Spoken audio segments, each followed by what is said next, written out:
So we have been through the structure of the multiple regression model and the basic estimation of point estimation rather of what you call them partial regression coefficient or partial coefficient of regression, in a sense beta.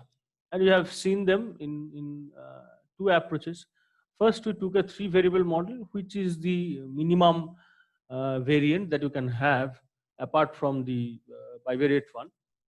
And then we did solve things in using matrix algebra, because we are working with k variable model. So now we are in the inference section, or sometimes it is also called the analysis of the model. Okay, so in inference we are going to observe what happens, and we are going to move between the three variable model expression and the k variable model expression. K variable model, the advantage of k variable model expressions remains the same. You have to use little space, okay, and more elegant mathematics. The visualization will be more easy, and the relevance of three variable model is basically are basically two. Number one is that when we are looking at a k variable model, there is a level of assumption regarding how far actually you can visualize, okay, or actually you are understanding. So when you kind of having a detailed picture using a three variable model, you will understand that. That is the first. And second, obviously, that the questions that may appear, that may come, they will be basically more based on the three variable model structure rather than a k variable model structure. Okay, but one of the things, okay, now basic idea of inference, writing a test considering its alternative hypothesis, finding defining the critical region, and thereby finding the confidence interval, all of that remains the same. But obviously, since now we have more choices over more variables, regressors rather, similarly we'll have a good lot of choices regarding the regarding the hypothesis that we can construct. And in reality, since we always work with multivariate model rather than bivariate, these are technically more relevant. Okay, so let's just start. So as I said that earlier when we started, what we completed is the point estimation of the betas, right? So point estimation of the parameters, much like CLRM. Now, one of the advantage of that was no assumption of sorry, of UI's distribution, its probability distribution was made, right? So OLS gave us those blue, that is best linear unbiased estimates, right? So all that is fine. Now, much like earlier, here inference requires distributional assumption. So inference requires distributional assumption.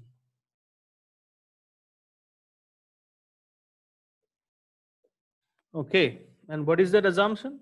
It's again just like the same. So white noise, as we call it in time series, but here we'll write assume UI follows IID, that is independent and identically distributed normal with mean 0 and variance sigma square. And if I want to write in matrix terms, then instead of this UI, it will be U, which is a vector, right? And this will be normal with 0 sigma square. So that remains the same. But now with sigma square, I have to write this I, right? So obviously both U and this 0, they are n cross 1, and this I is obviously n cross n, right? Yeah. Okay, so this is a matrix of 1 and 0. Okay, so that's how we write it, and we have seen it in its full form in the earlier discussion. Okay, so let us first start with our three variable model. So what was that? That was yi equal to beta 1 plus beta 2 x2I plus beta 3 x3I plus ui. So that was our first model. Now remember what we have done in a two variable model. We have while proving the Gauss-Markov theorem, we actually proved that this all these parameters, right, they are unbiased. So by that we meant that the mean of them are the true values, right? So the mean of beta 2 hat, beta 3 hat are true beta 2 and beta 3. So that's what unbiasedness give us. And then we calculate the variances by ourselves. Now, much like earlier, here also the betas, they follows normal with this mean true value and their corresponding variances that we have found out. And from them, and from that, we can construct these standard normals with respect to each of them, and then we can construct the we can test, rather we can test the hypothesis that we've considered.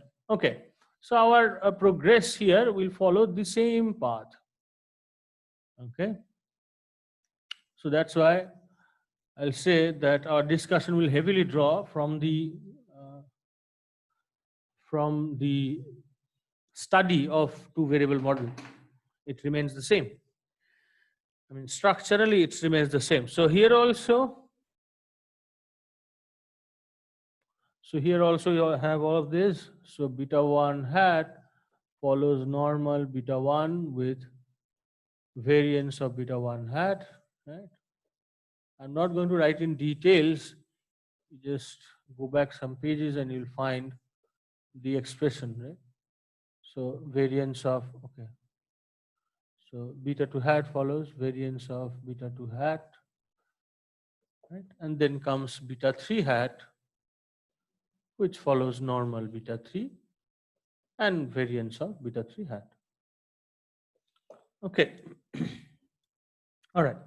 Now, if I write, oh, and with them also, I must write the expression for estimated sigma square. So here, what will happen? We will have a higher degrees, rather lower degrees of freedom. So with this, we must also write that n minus 3.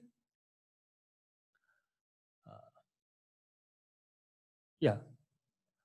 Yes, n minus 3 sigma hat square divided by sigma square follows chi square n minus 3. Okay.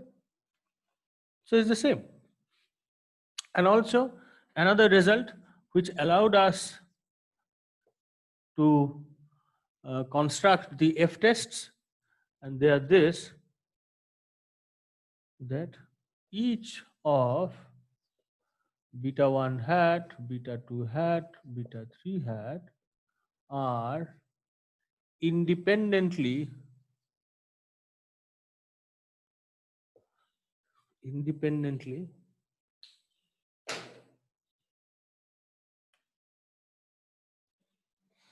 distributed with sigma square. So essentially speaking, sigma square and beta 1 hat, sigma square and beta 2 hat, sigma square and beta 3 hat, these three pairs, they are independently distributed. Okay. All right. So we have that same also. Now, in matrix writing for k variable model, all of this will be quite simple, right? So what it will be? So beta hat, that's our vector. It will follow normal, beta, true value, and then the rest of it, we know this expression, right? Sigma square x transpose x inverse. The important point here to remember is that if I'm going to test for a typical beta, okay, one element, then I have to go to sigma square times the appropriate diagonal element if to test element of beta.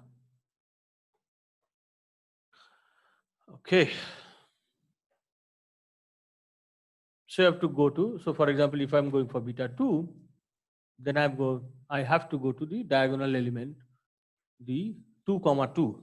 Okay, so that's how it works. All right.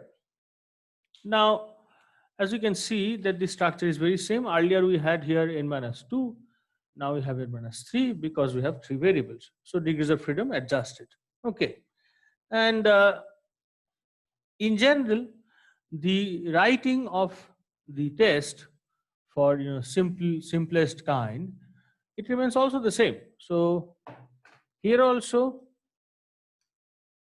to test with sigma unknown, what will I do? Replace sigma square by sigma hat square. And that's why this is important, right? Okay. All right. And then we can find the okay, let's write like this. So the relevant test statistic can be found under H naught, obviously. So that goes into bracket using the following fact. And what are those facts? Those are, number one, if I have H naught as beta 1, taking a specific value beta 1 naught, then my T will be beta 1 hat minus beta 1 naught divided by standard error of beta 1 hat, which means basically, standard deviation of beta 1 hat. So root over the variance. Okay, and that will follow T n minus 3 because I have replaced it. So chi square n minus 3, so T n minus 3. Okay. Now, to find the other two, just replace 1 by 2 and by 3. So beta 2 naught and all that, beta 3 naught and all that. Okay. All right. So the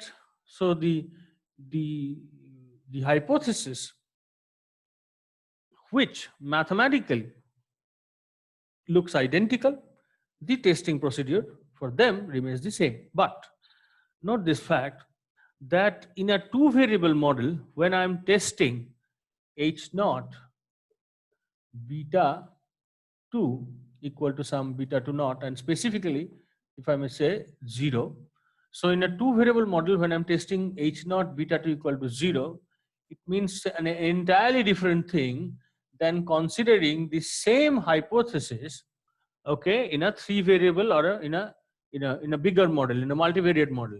Here in a 2 variable, if I am talking about a 2 variable model, then testing beta 2 equal to 0 basically means I'm testing whether my model, which a priori assumes a connection between x and y, whether that at all meaningful or not. So whether my construction of my model is at all meaningful or not. So if I have to accept in a 2 variable model that beta 2 equal to 0, that will imply that the construction of my model is meaningless.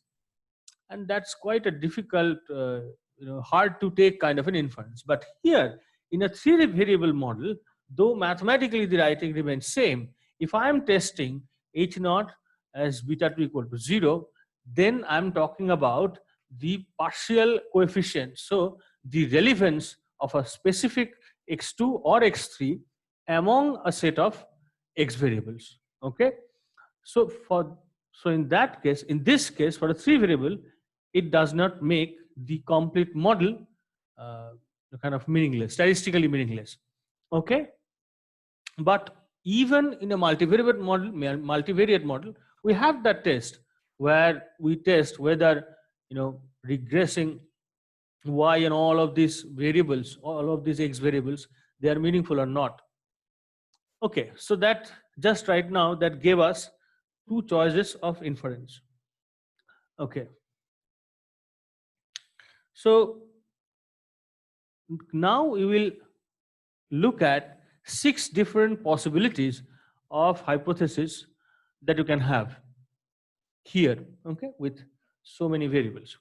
So I'll be writing for the relevant null hypothesis, that I'll be writing for assuming a 3 variable model, but obviously that can be extended to a k variable model. Now obviously at the level of choice, when you have k variables, the number of choice that you have is huge. Then why 6? Because through this 6 hypothesis, we are going to cover the all possible hypotheses that you can construct. Okay, all right. Now regarding this inference, one of the great and difficult reference is Johnston DiNardo. I always liked how this question of inference is treated in this classic. It's a classic, and classics are always difficult, right? Not that you will not understand, but that you will not understand that you are not getting the book. So in that way, DiNardo is difficult. But the way that this issue of inference in multivariate linear model, okay, multivariate regression model, the way it has been represented, that is very beautiful. Okay, so 6 different hypothesis testing.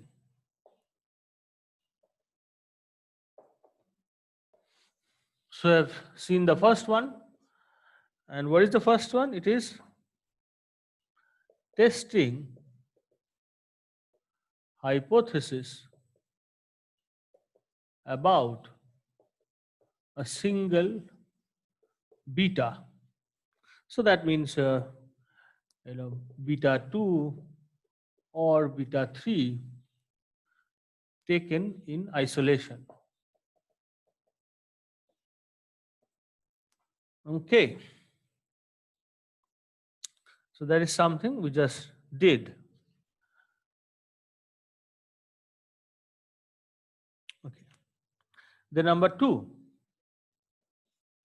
which is the statistical counterpart of having a test of having this hypothesis of beta 2 equal to 0 in a 2 variable model. So let's look at that. So what is it? It is called testing overall significance, because now you have more than one beta values, not more than one parameters. So overall significance of the estimated model. So that's our second one. That is finding out if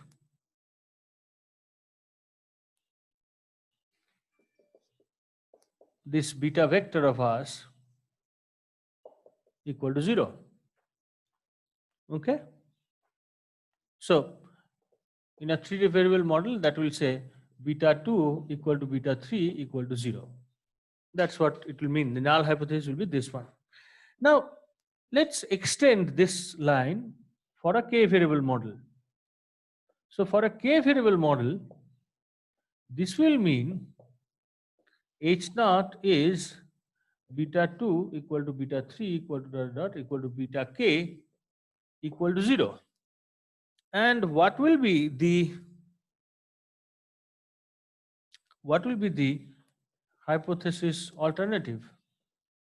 So that will be there exists at least one inequality in H naught. Now, if you take a closer look, then you'll find that this construction of hypothesis and the null hypothesis, this pair, they look very close to the hypothesis H0 and H1 that we had in ANOVA. So if you've studied ANOVA, you know that in ANOVA, these are the specific two sentences that we write. So that means, obviously, that we are going to give the same treatment.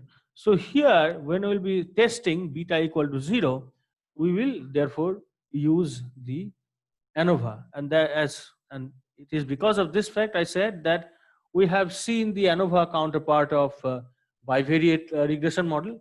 And there I told you that you don't really get to understand why this analysis of variance structure or approach or treatment is more relevant in a multivariate regression model. So here in multiple regression model, you will see that here you will see the real power of giving a analysis of variance treatment. Okay, so that's our second one. Let's go to the third one. Okay, just before going, so do you realize that this number one is basically the counterpart of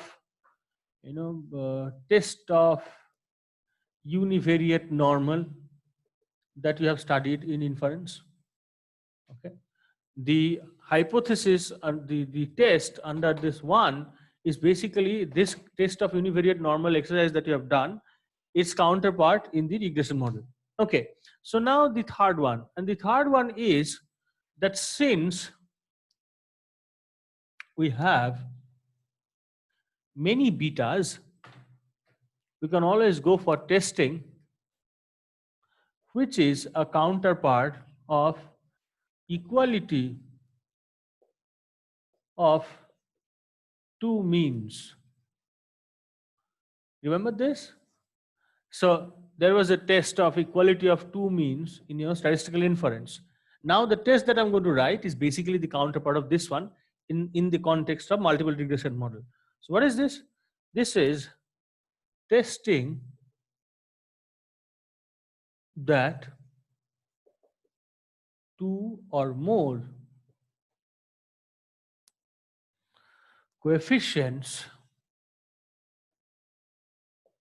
are equal. Now, as you know, that the true values are basically the means of the estimated values.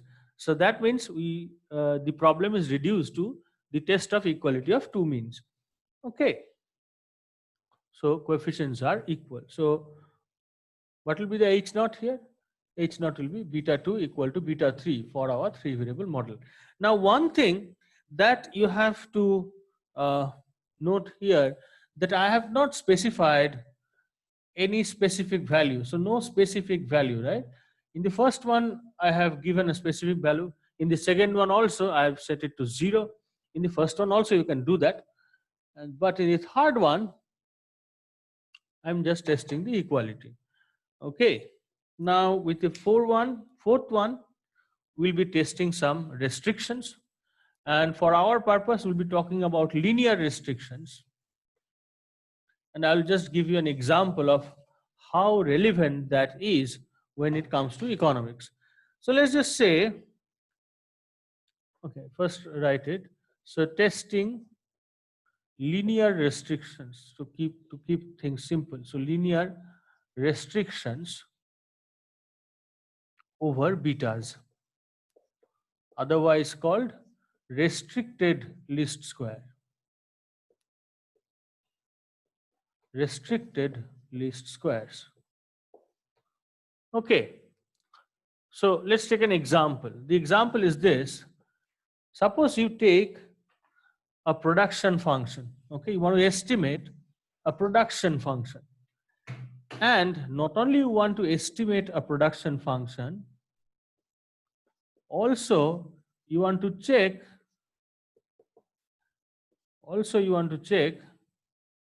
the CRS. So whether it follows the constant returns to scale or not.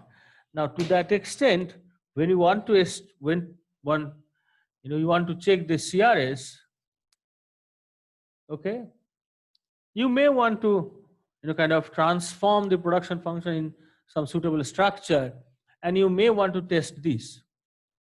And the test is for our, again, three variable model, beta 2 plus beta 3 equal 1. Okay, now the fifth one. With the fifth one, it's very it's basically, it is called the parameter or structural stability test. Parameter or structural stability test, and there is a name. It's a famous test. It's called Chow test. Okay, so here what we are trying to do is that here we are testing this fact, whether basically our model has changed or not. So stability of the model over time or cross-sectional units. Now it becomes more more interesting when you talk about time series. Basically what we are saying here is that, say you had a money demand function. Okay, just say that you had a money demand function, obviously an estimated money demand function. Now you have studied this debate that while the Keynesian says that the money demand function is unstable, the Friedman or the monetary school, they claimed that the money demand function is quite stable. Now let us consider a policy like demonetization. We know that we observed in part that the behavior regarding the transaction demand for money, and by that the speculative demand for money, it changed a lot after demonetization, but also uh, after going through some months, several months, it has been claimed that okay, now the behavior has been kind of it started matching with the earlier one. So in that case, if you had an estimated money demand function, you may think that because of demonetization, this estimated money demand function, its parameters has changed, its stability has changed. So now probably because of that policy, you want to estimate a new money demand function, and you want to check whether and to what extent the behavior of people regarding the demand for money has changed. So in that scenario, Chow test becomes very important, and by testing this we actually test this. Also, if you consider a time series data which had a year like 2008 when we had recession, then you may have a completely different result, just because you are uh, you are considering one regression line when in reality there are two. Okay, so now we'll go to the sixth one and the last one. The sixth one is actually very interesting and important. And the sixth one is something that I'm giving you for home reading. You can self-read it. If you had read chapter 6, then you will have an upper hand. Okay, but if you're not, then it will take a little bit of time. Okay, so what is this? This is testing functional form. Testing functional form of regression model.